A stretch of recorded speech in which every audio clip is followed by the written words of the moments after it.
ఇస్లాంలోని కరుడుగట్టిన తీవ్రవాదాన్ని కప్పిపుచ్చడానికి ప్రస్తుతం ముస్లింలు ఇస్లాంలో గాని, ఖురాన్‌లో గాని ఎక్కడ గూడా అనవసరమైనటువంటి యుద్ధాలు గాని, ఎవరి సొత్తు సంపదలు దోచుకోవడం గాని నిషేధించబడింది అని ప్రపంచంలోని అతిపెద్ద అబద్ధాన్ని ప్రచారం చేస్తూ తిరుగుతూ ఉంటారు.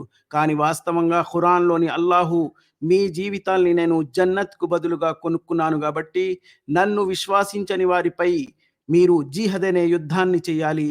ఆ యుద్ధంలో మీరు ఒకవేళ మరణం సంభవించినట్లయితే మీకు నేరుగా నేను జన్నత్‌లో ప్రవేశింపచేస్తాను.